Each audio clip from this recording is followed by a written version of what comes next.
Balik lagi di Halo Palembang dan kita masih sama kedua narasumber kita ngomongin soal apa adonian Cak itu ya Cak Dede ya, harta karun yang ada di Oki. Betul ya, di mengenai barang arkeologi juga. Oke, kita tidak mau ngomongin masalah harta karun Pak. Ini barang-barang sejarah atau barang arkeologi. Nah, terkait dari informasi yang didapat oleh masyarakat, mungkin ada saja Pak satu atau dua yang kolektor datang atau dia menadah menerima barang dari masyarakat. Tindak kita seperti apa nih Pak? Ya kan berdasarkan Undang-Undang Nomor 10 Tahun 2011 tentang Cagar Budaya. Jadi di situ diatur barang siapa yang menemukan barang yang diduga cagar budaya ini tidak melaporkan. Jadi kan dia pegang barang itu, dia dapat atau dia beli, dia harus lapor.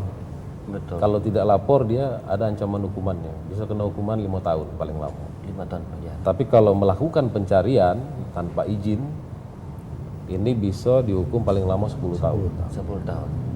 Betul. Jadi ada hukumannya semua ya Pak ya. Berarti harus hati-hati ya Pak ya. Dan juga pemirsa yang ada di rumah kalau misalnya nemui Cak barang-barang Ini kemarin bersejarah. nemu HP Pak. Iya, nemu 3310. Tapi apa zaman itu, zaman sejarah.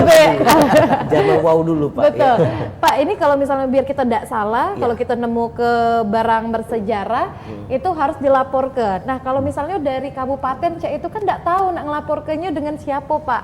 Bingung. Itu Cak mana? Sebenarnya pelaporan itu kan ada jenjang yang terbawah. Jadi aparat pemerintah setempat itu misalnya kepala desa, RT RW itu boleh dilaporkan. Nah, biasanya nanti kan beliau-beliau itu yang melaporkan kepada yang lebih tinggi, misalnya sampai ke dinas, sampai ke BPJB Jambi. Sebetulnya waktu akhir 2015 yang kebakaran hebat itu kan sebenarnya juga prosesnya. Jadi ada penduduk melaporkan, terus dari BPJB ada tindakan ke sana, dan itu sebagian sudah ada yang diganti rugi. Iya.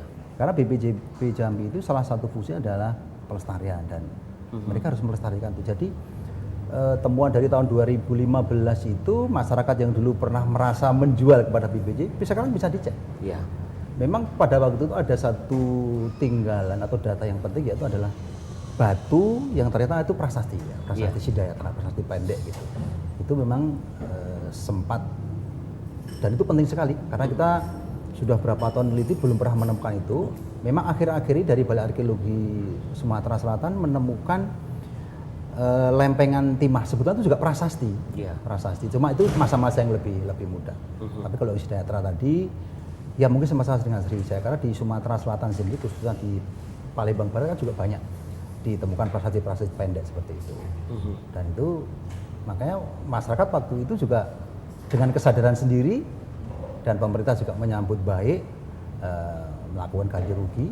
Dan sekarang misalnya masyarakat mau melihat, mau diteliti itu silakan. Betul. Buktinya itu sudah ada gitu di Jambi misalnya gitu. Bisa juga kalau museum misalnya mempunyai dana, itu bisa disimpan di museum dengan biasanya minta ganti rugi gitu. Betul. Cak itu Cak Dede. Iya. Nah Pak, berarti kalau kita lebih sorot ke Cengal ini dari 2015 kemarin sudah sempat ada juga Pak. Berarti di situ banyak Pak barang-barang bersejarah. Sebetulnya secara umum seperti saya ceritakan tadi, dari utara sampai selatan itu kan pantai timur banyak ya pemukiman lama. Iya. Kenapa Cengal Tulung Selapan sekarang mengemuka katakanlah begitu ya? Karena sebetulnya Cengal Tulung Selapan itu relatif dibuka itu kan baru ya.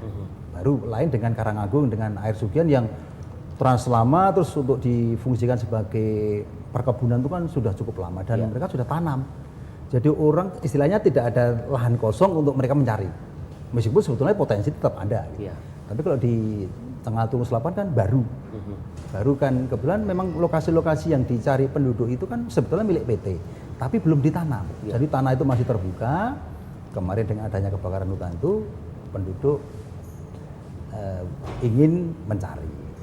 Makanya kejadian seperti itu. Prosesnya seperti itu sebetulnya. Betul. Jadi untuk pencariannya Dewi kita bisa jenguk juga di video dan juga foto tadi memang manualnya nih ya Pak ya. Iya. Mereka itu nyarinya ya memang di sungai yang berlumpur juga dan lain-lain. Tapi Pak, kalau ini juga pemirsa yang ada di rumah juga penasaran kalau misalnya dapat barang peninggalan sejarah itu bakal kemana Pak agaknya? Ke museum? Ditaruh di museum atau di mana? Jadi memang begini, proses penemuan barang sampai dipamerkan itu kan sebenarnya ada proses. Jadi kantor Balai Arkeologi Palembang pernah melakukan penelitian tempayan kubur misalnya di daerah Muara Betung ya, kalau sekarang masih Lahat perbatasan ke Bengkulu. Kami menemukan tempayan kubur, jadi itu kuburan lama.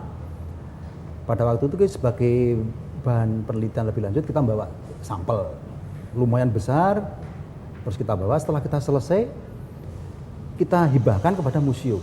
Karena ini penting diketahui oleh masyarakat bahwa zaman dulu untuk menguburkan itu ada yang dinamakan dengan tempayan kubur. Nah nanti prosesnya begitu. Jadi dari Balai Arkeologi itu kalau dari hasil penelitian kalau sekiranya perlu diketahui oleh masyarakat, kami juga akan sampaikan kepada museum. Betul. Dan itu bukan hal yang mustahil. Iya. Karena kita saling melengkapi. Karena juga museum kita tahu sendiri mungkin kendala data yang terbatas, mungkin dana juga yang terbatas itu paling tidak terbantu dengan kegiatan itu. Betul. Masalah penemuan harta karun Altiar tadi tidak jadi Pak ya? Yang zaman neneknya masih gadis dulu. Belum. Kan 1800 sebelum Masehi. Oke Pak, jadi kira-kira langkah apa nih Pak Zul yang harus dilakukan oleh masyarakat atau warga kalau seandainya kita menemukan barang-barang bersejarah? Ya seperti yang disampaikan Pak Budi tadi ya, masyarakat harus lapor. Ya. Dan lapor tadi kan barang-barang tadi kan tentunya bisa kita gunakan untuk penelitian, untuk bisa ditengok masyarakat banyak. Daripada kita simpen dewek kan barang itu kan ya mungkin tidak ada gunanya juga untuk dia kan. Ya seperti yang disampaikan Pak Budi tadi, misalnya ditemukan emas, cincin kecil. Ini paling dijual seharga emas sekarang. Betul. Sedangkan mereka tidak sadar bahwa itu ada nilai sejarah yang harus tetap dilestarikan. Betul. Karena apa? Ya kita tinggal di bumi Sriwijaya katanya. Nah ini yang harus kita tonjolkan. Bagaimana peninggalan-peninggalan barang Sriwijaya ini bisa lestari. Betul. Karena kita tahu Pak sejarah itu mahal. Betul. Jadi itu juga dilindungi hukum ya Pak Zul ya. Jadi hati-hati juga untuk pemirsa yang ada di rumah juga yang nyebar ke hoax dan lain-lain. Karena masyarakat ini ada yang langsung ke Oki aja itu. Nah ini nak naik level langsung nak Tidak, nyari tadi harta Pak Zul lah karun. ngomong di situ aktivitas Pak Budi juga sudah tahu di situ kata lagi aktivitas masyarakat untuk melakukan pencarian-pencarian barang bersejarah itu. Sudah berapa hari Pak ini tidak ada aktivitas lagi? Iya. Ya, mungkin setelah berita itu besar, itu paling 4 hari setelah itu tidak ada lagi. Tidak ada lagi. Karena mereka sudah ngeluh juga. Betul. Ada yang lamo di situ, habis duit banyak, barang tidak dapat. Betul. Balik dia. Iya. Caknya sampai ada yang bangun tenda ya Pak ya? Iya. Nak nyari harta karun tadi. Karena itu tadi bahaya akan yang masyarakat tadi seharian dia berendam kecut kalau Pak yang ditemukan tadi cuma rawa ya. cangkang eceng gondok segala macam. Oke baik, tapi ada beberapa barang ya Pak ya sudah kita amankan. Sebetulnya memang begini, sebetulnya itu lebih kepada BPJB yang memang punya hak itu. Tapi memang kemarin pada waktu kita kunjungan itu memang kita mendata dulu, kita data selengkap mungkin. Karena kemarin terus terang kita juga terbantu dengan salah satu warga yang sebetulnya beliau itu kebetulan ibu-ibu itu mengkoleksi. Iya. Dan dari Ibu Levi ini kan kita dapat informasi banyak. Iya. Jenis-jenis perhiasan yang ditemukan masyarakat itu sebetulnya apa? Jadi ya banyak. Iya. Memang sebagian besar saya perhatikan memang cincin. Cincin, terutama cincinnya agak kecil-kecil ya. Iya. Kecil-kecil memang. Dulu kita juga sempat berpikir kenapa cincin. Kita kan kalau penelitian kita survei itu kan sering dilapori, Pak kami menemukan ini. Saya juga sempat heran kenapa kecil-kecil gitu. Kenapa kecil-kecil Pak? Ternyata itu didukung dengan data yang pernah kita lakukan penelitian di daerah Desa Banyu Biru, di Tulung Serapan, di Air Sugian, kita menemukan kerangka. Iya.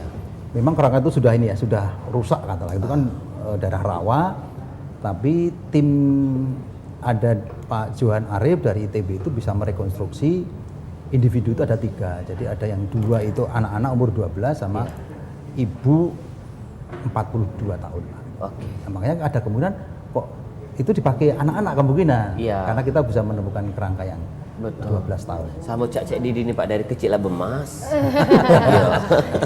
Iya Pak Wah, Zul. kayalah mo. Mungkin boleh dikasih tahu ke masyarakat ini untuk himbauannya, boleh nih Pak. Ya, himbauan kepada masyarakat Sumsel terutama ya kata Bapak Budi tadi, kalau ketemu barang-barang tadi ya tolong laporkan. Ya. Kemudian untuk yang menyebarkan berita nih hati-hati. Iya. Karena kalau salah menyebarkan dan tidak sesuai fakta, ada yang dirugikan, ada yang lapor, bisa masuk Ya. Undang-Undang ITE. Betul. Itu yang perlu diantisipasi. Jadi Ya kemudian masyarakat juga saya himbau, ya kita lestarikanlah peninggalan cagar budaya ini. Baik ya. Baik, terima kasih. Untuk Pak, ini Budi gimana Pak himbauan kepada Ya, masyarakat? itu ada nggak jauh dari Pak Jul tadi, cuma kami karena lembaga penelitian yang bergerak di bidang penelitian arkeologi, kami informasi itu kalau bisa jangan sampai lari keluar ya. Kita tidak ingin budaya kita itu hilang. Karena kita kalau bicara jati diri itu tidak ternilai harga sebetulnya. Betul. Memang sekarang orang cenderung pada hedonis ekonomis gitu, jadi berpikir mending saya jual. Tapi kalau kita berpikir panjang, apalagi kalau dijual keluar itu bisa mata rantai sejarah itu bisa hilang. Betul. Kita mau belajar sejarah aja harus ke luar negeri kalau barang-barang itu lari ke luar negeri kan. Iya. Sangat disayangkan sebetulnya. Sangat disayangkan. Betul. Jadi kita Baik. harus menghargai sejarah Pak ya Iya. sekali lagi. Baik, sekali lagi terima kasih untuk kedua narasumber kita Halo Palembang hari ini. Kita ucapkan untuk dari Badan Arkeologi Sumatera Selatan Bapak Budi Wiyana dan juga Terima kasih untuk Kombes Pol Zulkarnain sudah hadir di Halo Palembang. Ya. Ini selaku Direktur Reskrimsus Polda Sumsel. Baik. Terima kasih sekali lagi sudah jadi narasumber kita untuk hari ini. Dan pemirsa yang ada di rumah, saksikan terus Halo Palembang setiap hari dari jam 8 pagi sampai dengan jam 9 pagi hanya di PAL TV. memang punya kita. Aku masih di Valdian. Dan aku Cahaya Altiara. Wassalamualaikum warahmatullahi wabarakatuh. Waalaikumsalam warahmatullahi wabarakatuh.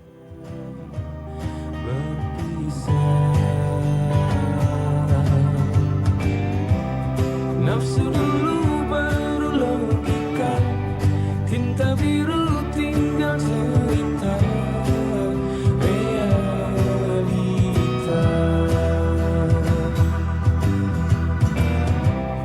Tutup mata, tutup telinga, perhitungan